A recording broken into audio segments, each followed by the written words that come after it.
ಮತ್ತೆ ಸುವರ್ಣ ನ್ಯೂಸ್ಗೆ ಸ್ವಾಗತ. ವಿಶ್ವವಿಖ್ಯಾತ ಮೈಸೂರು ಅರಮನೆ ಇವತ್ತು ಮತ್ತೊಂದು ಐತಿಹಾಸಿಕ ಸಮಾರಂಭಕ್ಕೆ ಸಾಕ್ಷಿಯಾಗಲಿದೆ.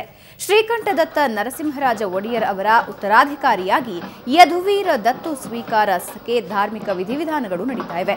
ಮಧ್ಯಾಹ್ನ 1:20ರಿಂದ 1:50 ಮಿಥುನ ಲಗ್ನದಲ್ಲಿ ದತ್ತು ಸ್ವೀಕಾರ ಪದ್ಧತಿ ನೆರವೇರಲಿದ್ದು, ರಾಣಿ ಪ್ರಮೋದಾದೇವಿ ಶ್ರೀಕಂಠದತ್ತರ ಅಕ್ಕ ಗಾಯತ್ರಿ ದೇವಿ ಮೊಮ್ಮಗ ಯದುವೀರರನ್ನ ದತ್ತು ಸ್ವೀಕರಿಸಲಿದ್ದಾರೆ. ಈ ಹಿನ್ನೆಲೆಯಲ್ಲಿ ಅರಮನೆಯ ಆನೆಗಳು ಒಂಟೆಗಳಿಂದ ಮೆರವಣಿಗೆ ನಡೆದಿದ್ದು, ಕಳಶ ಹೊತ್ತ ಮುತ್ತೈದೆಯರಿಂದ ಮೆರವಣಿಗೆ ನಡೆದಿದೆ.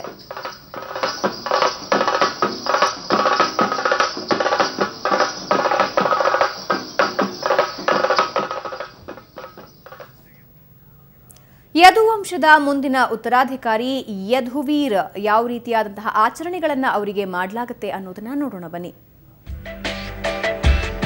ಪಟ್ಟಾಭಿಷೇಕದ ಪ್ರಕ್ರಿಯೆಗಳನ್ನು ನಾವು ನೋಡೋದಾದ್ರೆ ಗಾಯತ್ರಿ ಹೋಮವನ್ನ ನಡೆಸಲಾಗುತ್ತೆ. ಪುಣ್ಯಾಹ ವಾಚನೆ, ಪುತ್ರಾಂಗೀಕಾರ ಕಾರ್ಯಕ್ರಮ ನೆರವೇರುತ್ತೆ. ಸುಮಾರು 1:20ರಿಂದ 1:50 ಶುಭ ಲಗ್ನದಲ್ಲಿ ಈ ಸಂಭ್ರಮ ನೆರವೇರುತ್ತೆ. ಮಿಥುನ ಲಗ್ನದಲ್ಲಿ ದತ್ತು ಸ್ವೀಕಾರ ಸಮಾರಂಭ ನೆರವೇರಲಿದೆ. ಪರಕಾಲ ಮಠದ ಶ್ರೀಗಳಿಗೆ ಪಾದಪೂಜೆಯನ್ನ ನೆರವೇರಿಸಲಾಗುತ್ತೆ. ವಿವಿಧ ದೇವಸ್ಥಾನಗಳಿಂದ ತಂದ ಪ್ರಸಾದವನ್ನ ವಿತರಿಸಲಾಗುತ್ತೆ. ಶ್ರೀ ಯದುವೀರ ಕೃಷ್ಣದತ್ತ ಚಾಮರಾಜ ಒಡೆಯರ್ ಆಗಿ ಮರು ನಾಮಕರಣಗೊಳಿಸಲಾಗುತ್ತೆ. ಬೆಳಗ್ಗೆ 4:30ಕ್ಕೆ ಸ್ತಂಭ ಮುಹೂರ್ತದಿಂದ ಕಾರ್ಯಕ್ರಮ ಆರಂಭವಾಗಿದೆ. ಎರಡು ಕುಟುಂಬದವರಿಂದ ನಿನ್ನೆಯಿಂದಲೇ ಉಪವಾಸ ವ್ರತಾಚರಣೆ ನಡೀತಾ ಇದೆ.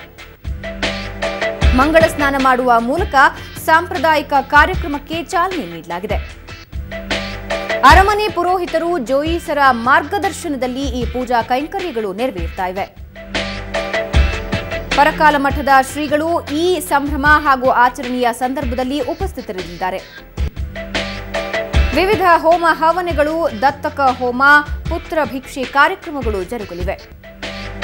ಅಂಬಾವಿಲಾಸ ಅರಮನೆಯ ಕಲ್ಯಾಣ ಮಂಟಪದಲ್ಲಿ ಗಣಪತಿ ಹೋಮ ಜರುಗಿಸಲಾಗುತ್ತೆ. ಇವೆಷ್ಟು ಈ ಹೊತ್ತಿನ ಸುದ್ದಿ. ಈಗ ನೆಲದ ಸಿರಿ ಕಾರ್ಯಕ್ರಮ ಪ್ರಸಾರವಾಗುತ್ತೆ. ನೇರ, ದಿಟ್ಟ, ನಿರಂತರ ಸುದ್ದಿಗಾಗಿ ನೋಡ್ತಾ ಇರಿ ಸುವರ್ಣ ನ್ಯೂಸ್.